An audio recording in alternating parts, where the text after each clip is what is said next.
It's Monday. That means it's ADP Swing Day here on Old Man Squad Fantasy Basketball. Welcome to a new week of shows. We are going hot and heavy here on these episodes. I think the last couple of weeks we've gotten 12 shows in a week. That's a lot of shows. But you know what? I have one damn goal right now between today and like November 1st. And that is to make sure that everybody that knew where I was before knows where I am now. And it's not easy. And so I'm putting my whole, as we say, tuchus into it. And I hope that that works out. I'm Dan Vespris. This is an Old Man Squad presentation. You can find me on Twitter at Dan Vespris. You can follow Old Man Squad on Twitter at Old Man Squad. I know, complicated. You should, by the way, follow those on Twitter. Old Man Squad will follow you back. You get all the shows that we drop from our amazing new network. And then my stuff on Twitter. A lot of the things that I talk about on the pod, I put out in sort of rapid-fire form on social. So I think a good reason to follow over there as well. Also, before we dive in, BetOnline is the world's most trusted betting platform and your number one source for everything football. Think you know your stuff? Get in on BetOnline's $200,000 mega contest by picking 5 games against the spread every week. Get yourself a chance at weekly prizes and a share of $200,000. They've got every stat, every matchup, even live odds. You can bet during the games, and when it's over, they've got an online casino. Play a little blackjack, a little poker, over 150 slot games, I should say. So head to BetOnline, get in on the action. BetOnline, the game starts here. Not my best ad read, but also not my worst. Okay, you guys have waited long enough. Today we're going to be talking about ADP shifts, and we'll be doing this once a week, basically in perpetuity, because right now, this is the time of year where you want to know who's moving where and why, and whether that creates a brand new, shift, a brand new value proposition. I'm realizing that the document that I was showing to YouTube subs has not been renamed. That's funny. Had not been renamed from the Week 25 review show from last season. Let's give that a new name and then put it back up on the screen so the YouTubers don't think that I'm a complete tool. Well, you guys probably do already. Who cares? I got new earbuds today also, so if something sounds weird or if I'm yelling, then I apologize. Anyway, a little preface here for folks that are watching an ADP shift show on our channel for the first time. This is basically a look at the key movers, the key guys. There's I think we're going to go through about 20, 21, 22, something like that. Guys that are going up or down the board. We'll sort it by folks going earlier or later. And whether those shifts mean anything for fantasy drafts and our target base. So who are the new steals? Who are the new busts as players move up and down the board? Make sure, again, to follow on Twitter at Dan Vespris, at Old Man Squad, and be sure to hit that like button right now. Probably missed out on a bunch of you that got pissed that I had to do an ad at the beginning of the show. But like, rate, subscribe. That's the way we grow this thing. Hopefully we can do that together. Let's dive in. Here are the risers of the last week, the key players that are actually getting drafted earlier. So I realize that the emoji use is a tiny bit confusing. It's the stock arrow going up, which to some of you, you might think, oh, does that mean that, the player's number is going up, like a bigger number? No, this to me means that they are going earlier. So their stock is up because they're going sooner. They are becoming a more expensive asset. Hopefully that makes sense. These are basically in chronological order from where they've now ended up. I think there's one maybe that's out of order, and it's kind of like where they were versus where they ended up. Kawhi Leonard is the first name on the list. Gosh, it took us 5 minutes to get to that. I'm so sorry. He is up now to 32.8. That's the new number on Kawhi. Up from 34.2. I think it's also notable to mention that Kawhi started at 40.6. He went up about 3, then he went up 2.5, then he went up 1, and now he's up another 1.5. And so you've got this, and I'll try to highlight the name so people know who I'm talking about as we go. You've got Kawhi just steadily working his way up the board. And that's important because it tells us not only is he working his way up the board, but he's likely going earlier than this suggests. That is to say, his ADP says he's at 32.8. Because he's been just moving up 1 to 2 basically every single week, he's probably going more like 30, sometimes as early as late 20s. What does that mean for us? Well, on the Roto side, I'm still taking him in a heartbeat. My third-round pick will be Kawhi Leonard any place that I can get him in a Roto Games Cap league. In head-to-head leagues where you've got to start every guy every day, you're starting to get near that cresting point. It's all a math equation with Kawhi. With Kawhi Leonard, he's likely to be a top 5 per game guy this season. He was number 6 last year, and there's no Paul George there, so he's going to do even more. The question always comes down to how many games he played. Last year he played 68 games, so he was number 6 per game. He was also number 6 by totals.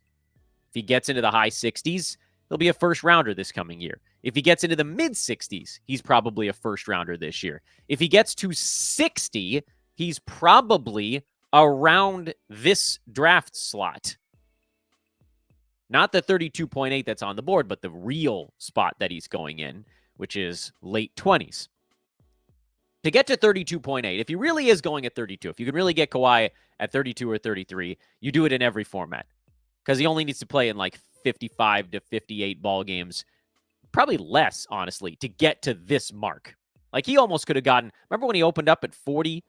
That dude could have played half the season and almost gotten to that by totals. And there's the headache element, I know.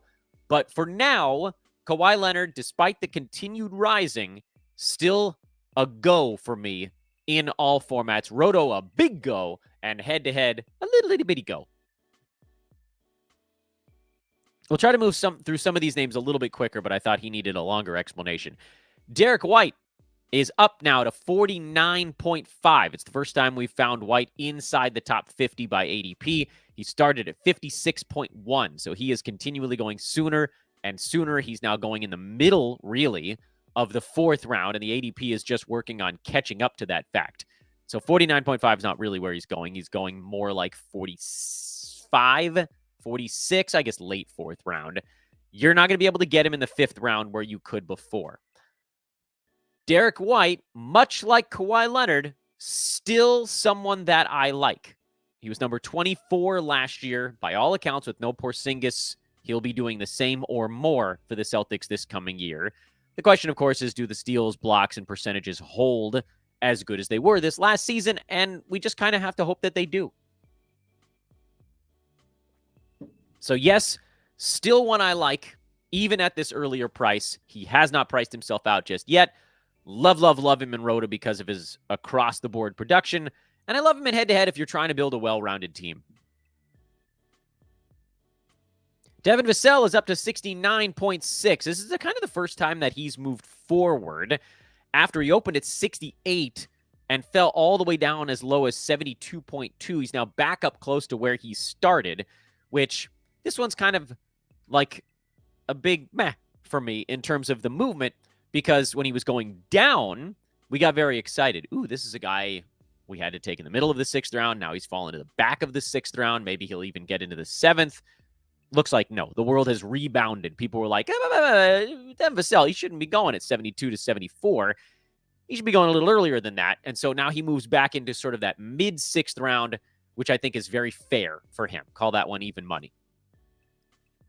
Josh Giddey is up to number 71. He's another player who's been steadily going up the board. He's opened at 77.9, and he jumped to just 77 the first time we did one of these boards. And then he jumped to 74, and then to 72.3, and now 71. So he just keeps going earlier and earlier, and it's looking more and more like if you want Josh Giddey, you're going to have to take him in the 60s, which is fine for 8-cat, but not a great idea for 9.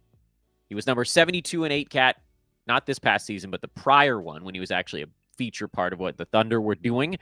And now in Chicago, he's probably going to get to do a relatively similar amount of stuff to that last good year with the Thunder, just with free throws a little bit better.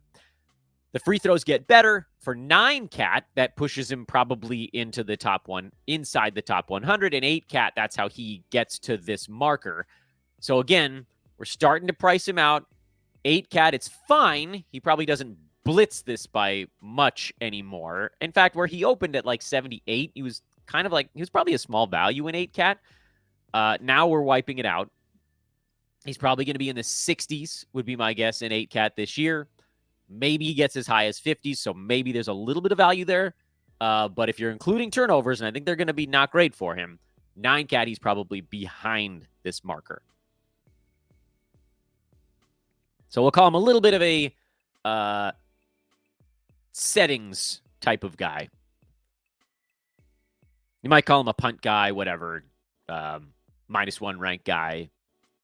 All of that works for nomenclature. And as far as we're concerned, if you're trying to build a team where you're competing in turnovers, you better have, frankly, a couple of lower turnover guys early in your draft, and then you could take on the Josh Giddey hit. Brook Lopez is up to number 73. I don't like this one at all.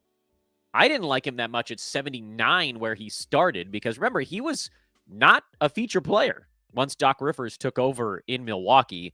He's going the wrong way in my eyes. Brook Lopez is someone I would look at if he falls into the 80s, but instead he's raised from 79 to 73 in ADP, and he's basically priced himself out. I don't like Brook Lopez at 73 unless, again, you're in that specific category hunt, but I'd rather have some of these centers that are actually on this list even, and other ones that aren't, ahead of him. Isaiah Hartenstein is up to now 84.6. He has now moved inside the, I guess that would be inside the 8th round. And that sucks because for a while he wasn't, and it's probably our own fault for talking about him so much. But Hartenstein opened at 92.2. You knew that wouldn't last. He actually dropped briefly to 93.9, but then jumped to 89.6, then 87.5, then 84.6. He is one of the fastest risers over the last 3 weeks on the board. He's up about 9 ADP slots during that span, meaning he's going near 80 now. He's a mid-8th rounder. And guess what? I still think he's a value. Hartenstein, I think, is set to have a really nice season. I thought he would go way earlier. In fact, those of you that remember during free agency, we talked about him moving over, and like odds are he'll play 24 plus minutes, but we don't know exactly how many. But, good. He can get to top 75 in 25 minutes a ball game. So people probably draft him somewhere in there. And that's all well and good. But I thought his ADP would be in the 60s this year because of that run he went on in New York last season. Nope. Still in the 80s. I would take him as early as the 60s. I'd rather not have to, but I would. So I still love him at 84.5, and I still love him even if he's really going at 80. Jakob Poeltl, 95.6 is the number right now for Jakob. He is another dude that's fast rising. He opened at 109.8. So he's up 15 slots almost since this whole thing started. And he's beginning to get a little bit pricey, but not all the way there. Poeltl, remember, he's another guy, much like Hartenstein, who doesn't need full starters minutes to be fantasy useful. He's a slightly higher than average turnover big man. He's only had like 1.5 last year, but he passes relatively well to make up for it. Good steals, good blocks. He's someone you want to get, like Hartenstein can do it in 25 minutes. Poeltl needs about 27 to get to that top 75 range consistently. And I think we probably see him around 26, 27 minutes a game in Toronto this year. So if he gets as early as Hartenstein on this board, he prices himself out. As it stands right now, he's still about a round behind Isaiah. And so I'm still okay with Poeltl, but we're on the razor's edge now. Chris Middleton at 102.9. I want nothing to do with this. And I'll say it every week as long as he keeps going earlier and earlier. Middleton opens at 131 this year. He is the fastest big name mover on the board, and he's also the biggest headache in fantasy sports over the last 2 seasons. He jumped from 131 to 125 to 114 to 108, now 103, basically. meaning you'd have to take him in the 90s, and I want nothing to do with that. Nothing, nothing, nothing. He's been a disaster. He's coming off 2 surgeries this offseason. Do not touch him. He is on my ultimate avoid board, and even if he works out, I don't care, because odds are he's going to be a headache. John Collins is finally starting to get a little bit of love, and that's a tiny bit unfortunate. Remember, he ended up very, very good once Utah promoted him to be their starting center last year. His ADP is up to 102.6 now, which I talk about these ADPs. I'm thinking of old radio stations. I know people don't listen to radio anymore, but Collins opened at 113.7. He's up about 11 slots since this whole adventure began, and most of that has come over the last 2 weeks, actually. Last 2 weeks, he's up about 6.5 slots.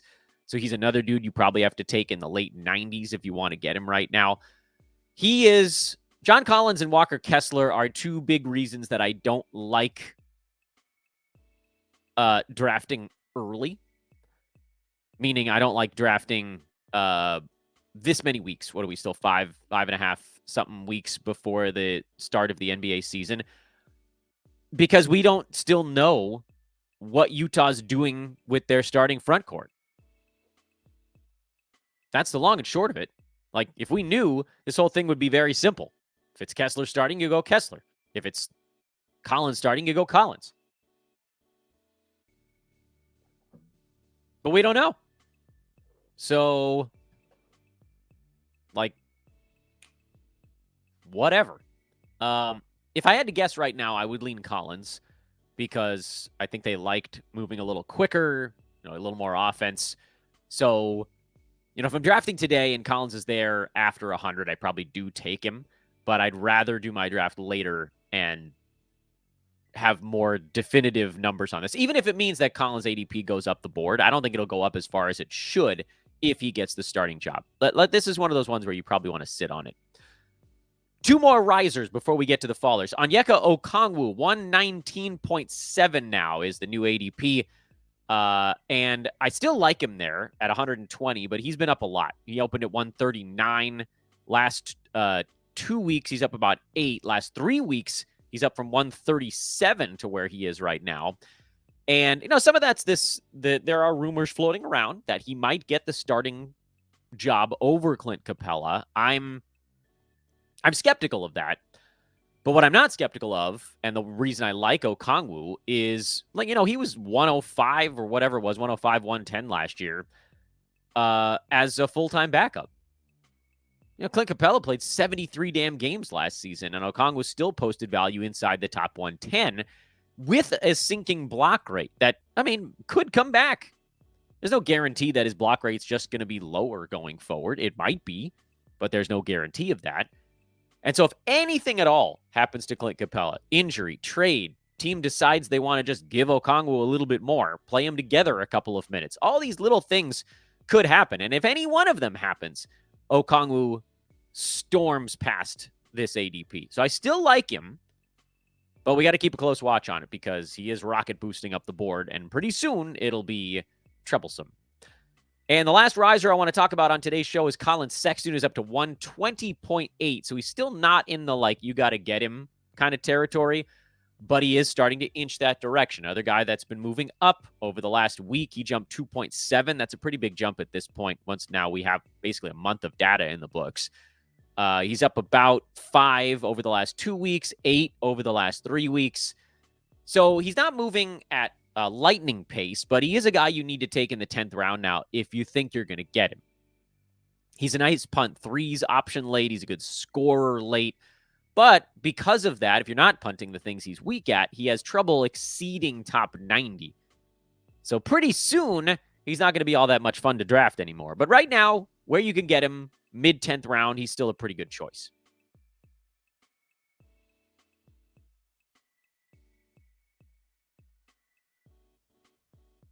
All right, let's shift on over to the fallers now. And there are 1, 2, 3, 4, 5, 6, 7, 8, 9, 10. We got 11 of these also. How about that? I picked 11 of both. Didn't even look at it while I was doing it, but here we are.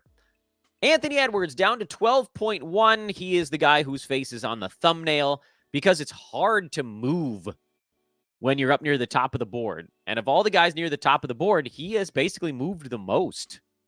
Like, kind of since this whole thing started. He's down 2.8 since we began, and down another 0.7 over this last week to 12 is his new ADP. And really, you're not seeing him go earlier than 13 in most drafts these days. So Anthony Edwards starting to creep down towards where he should have gone. I don't think he gets as low as he should, though. This is still not late enough for me on Edwards. I don't want him until mid-late second round, and as of now, it doesn't seem like that's a thing that's going to happen. People just see him out there at pick 16, and they're like, well, I can't go to the next group of guys, can I? I must take Anthony Edwards first, and then they take him. And that's why he's just not going to slip that much farther. But I still don't want him, even at 12.1, even at this new ADP. Domantas Sabonis is another guy who's been falling, and this is because all of us did shows and tweets and whatever, and all the analysts were out there like, Anthony Edwards, Domantas Sabonis really didn't belong where they started. Sabonis is down to 14 now. He actually got as early as 11.2 at one point, which was absurd. At least with Sabonis, you can wipe out a category and he becomes significantly better. He's a bad foul shooter. He doesn't hit any three-pointers. There are a couple of punts you could do with him. But again, we're talking about a guy that was number 30 last year if you weren't punting anything. He jumps up to number 13 in a punt free throw build. But having Giannis to start that build is such an intense advantage that I don't really like the idea of starting a competing punt free throw team like towards because Sabonis you're probably going to have to take with your first 3 or 4 picks of that second round, meaning whoever took Giannis in the first round is probably not going to get him. So now instead, you're like, well, I took Trey Young in the first round. I guess I'll take Domantas Sabonis. You're obviously not punting free throws on that team, so that goes away. If you're punting turnovers, he doesn't move nearly as far because a lot of the guys at the top of the board are also bad at turnovers because they have the ball a lot. That's probably your most convenient move is like a Trey Young, Domantas Sabonis punt turnover team. Because otherwise, I guess almost anybody, some of those mid-first rounders you could also consider, but like most of the late first rounders outside of Trey Young are not that high in turnovers. I guess Kevin Durant was last year. I kind of expect him to not have as many.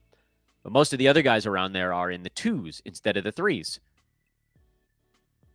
You could probably do like a Harden-Sabonis combo if you wanted to. But now you're kind of building well-rounded teams or punt blocks teams. That's maybe the option there. Trey Young, you're punting turnovers and blocks. Harden, you're punting turnovers and blocks this year. I don't know. I'm still not really a fan of it, even with the punts involved.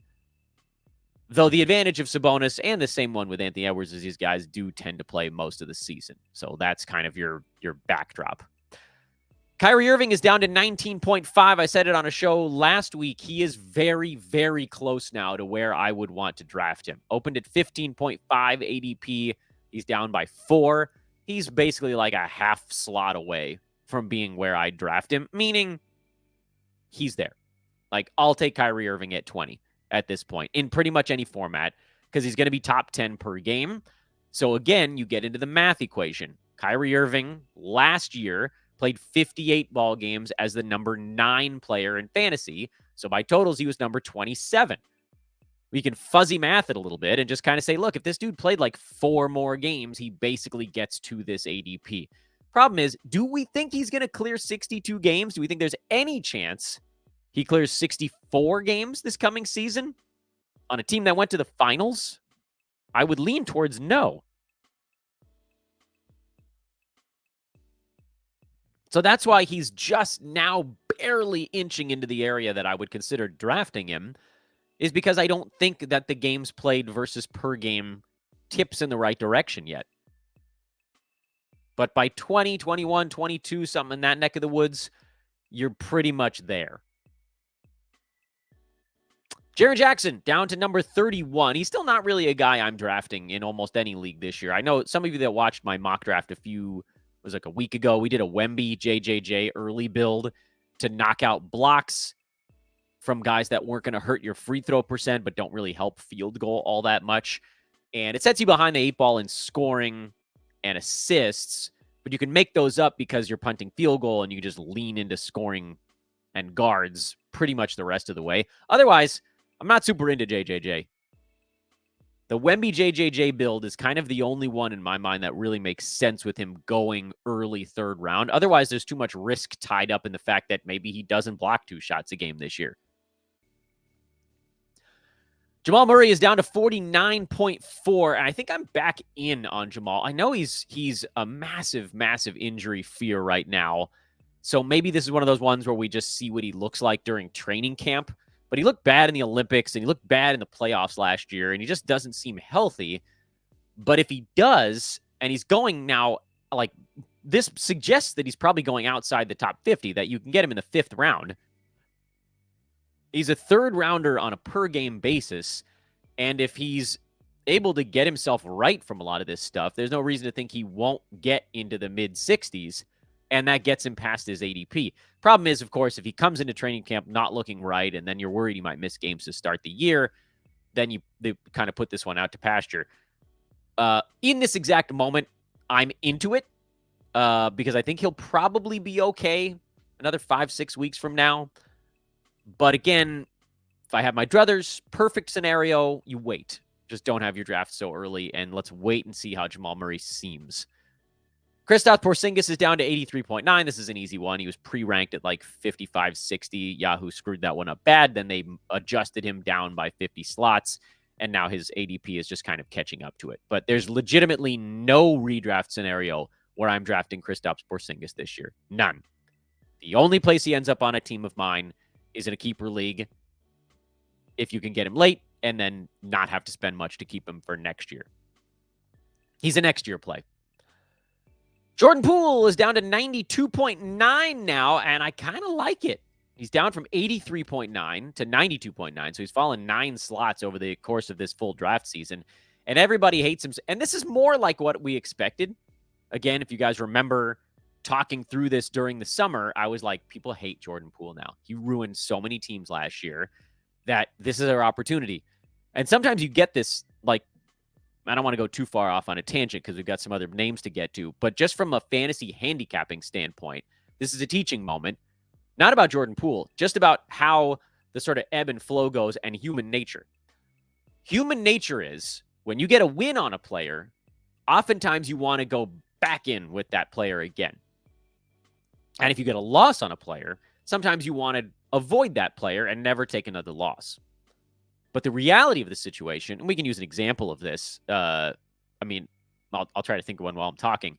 But the reality is, typically, if you get a win on a guy 1 year, the market catches up.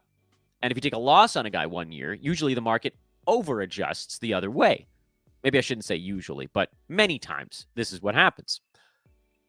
With old, crusty players, like the ones that I often draft on my roto teams, they happen to be small wins almost every year because they're boring. But think about someone like a Scotty Barnes or a Tyrese Maxiell from this past season.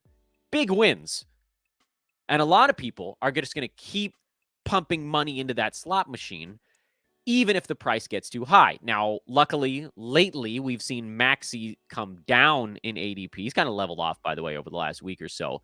But he was going, remember, in the early 20s to start this thing off, despite the presence of Paul George. Scotty Barnes going at 20.8. He's actually going earlier at 19.8. So everybody sort of, and by the way, I don't hate either of their current ADPs. I just, as examples of the market catches up. They're not obvious yeses right now. Jordan Poole is on the other side of that. But if we're aware of how the market bounces, sometimes you can turn it into wins both years. And that's what I'm hoping to do with Jordan Poole here, because we faded him last year for a win, but I'm backing him this year because I think the market's overcorrected because of how many people took him and hated him last year. But you have to try to separate the seasons. The individual moments from last year, try not to carry them over into this season, he says, while simultaneously telling you guys Chris Middleton is a disaster. I think Jordan Poole in the 90s is a really interesting shot to take when you consider the guys that are going around him in drafts right now. He has some of the highest upside, especially if you can take a small turnover hit. Then he really has some nice upside. So I'm into him here. And if he keeps falling, I will be more into him. Klay Thompson down to 109.6. This is proper. I don't want him on my head-to-head rosters. The only place I'm taking Klay is if he falls to me in the 10th round of a roto draft I'd rather have him in the 11th, but I don't think that's happening, where my team needs threes badly and scoring, and I plan on deploying him in games where Luka or Kyrie sits for the most part, and maybe if my team falls behind in games played, I'll throw him in there in matchups against, teams that don't guard the three-point line or something like that. I don't want Klay Thompson in a scenario where I have to start him every day. I think he's an outside top 100 guy with minimal upside, playing behind two of the highest usage dudes in the NBA. Well, one extraordinarily high and one very, very high. It's just not the same. He was the number 2 shot guy in Golden State, and now he's the distant number 3. And he doesn't move as well as he used to. So the other stuff isn't going to float him the way it might have in the past. Percentages used to be a good thing. I don't know that that's the case for field goal anymore. So he's going the right way. He's falling. He's going later. But he needs to go even later. A couple of goofball names in here just because they're big movers. Zach Edey down to what the hell did I just say? 112.6. Get it together, Dan. And this is another one where he was pre-ranked around 100, and then Yahoo was like, whoop, whoop, whoop, whoop, and they dropped him by like 25 slots. And so now he's going way later. And I'm probably not taking a flyer on Edey unless he gets to the 14th round. Maybe 13th, because you get to some goofball stuff. If you get to the 13th and all your other targets are gone, okay, but really he's more of a 14th for me. Keontae George continues to fall like a boulder in the ocean, down from 97.8 when ADP data came out a month ago to 114.3. If you are not punting turnovers and field goal percent, you should not be looking at him at all. If you are punting those things, he's a really fun late target, along with Scoot. Those guys, if you can pair them up somehow, congrats on your excellent late grabs for your double punt. If you're not, nope. And the last name on our board today, Mitchell Robinson, is down to 123.3. This one surprised me. He's steadily falling like something has changed dramatically in New York, but it hasn't. He opened at 111, and weekly he's fallen to 113, 117, 120, and now 123. Basically falling 3 every week, more or less. But why? I know there's an expectation that the Knicks are going to trade for a center, and they signed Landry Shamet, and everybody's like, oh, they're aggregating contracts. Here comes the next center. They signed Marcus Morris. There's a center. At the moment, Mitchell Robinson is basically the unchallenged starting 5 on that team. And yeah, he's super brittle, and he has no offensive game whatsoever, but we know Tom Thibodeau wants somebody back there that can protect the rim. He's not going to give up on that amount of defense, because everybody's like, oh, Julius Randle's going to play small ball 5.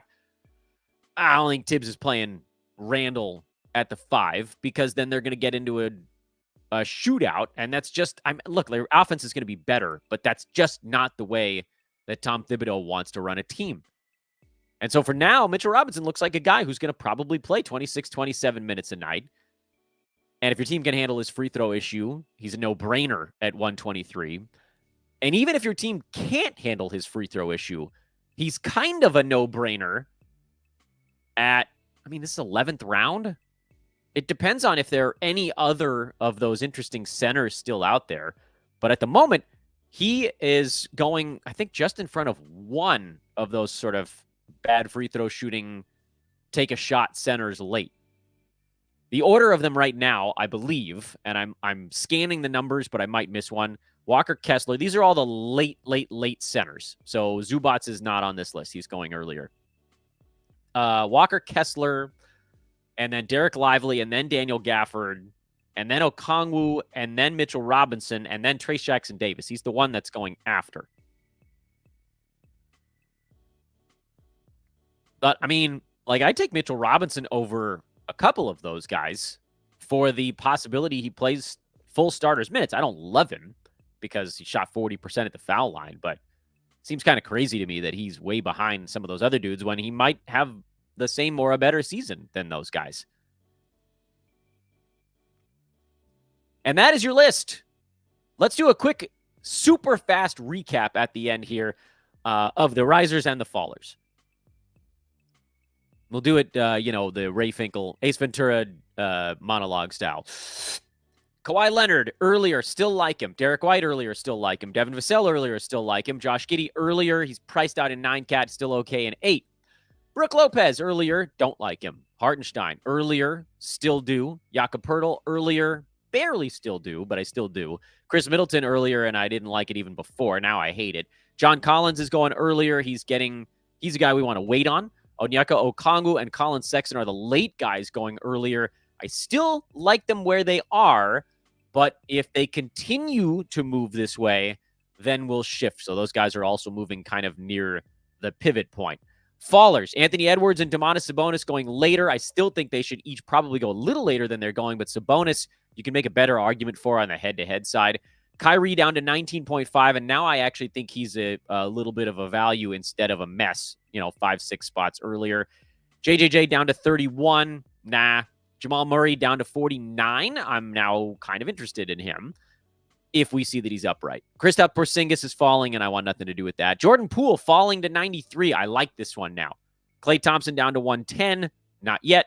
Zach Edey, he's falling, but who cares? Keontae George falling. That's only, again, good if you're punting his 2 bad categories.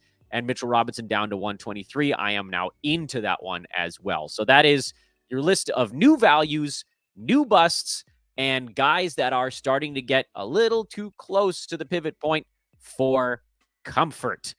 Thank you for watching, everybody. Once again, I am Dan Besbris.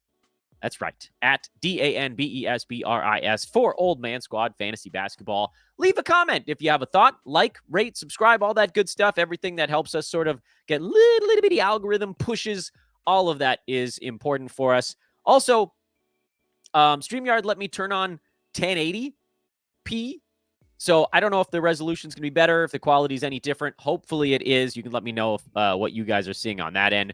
But either way, we'll be back with you later on today. A second show coming up on this Monday. I haven't decided what it's going to be yet. That'll be a surprise, probably for me and for you as well. I have about 4 ideas in my head. I'm going to go stretch on the floor of my bedroom. And while I do that, I'm going to figure out what show we're doing this afternoon. But again, I'll see you guys over on social. I'll leave the board up just for a minute. Later for now.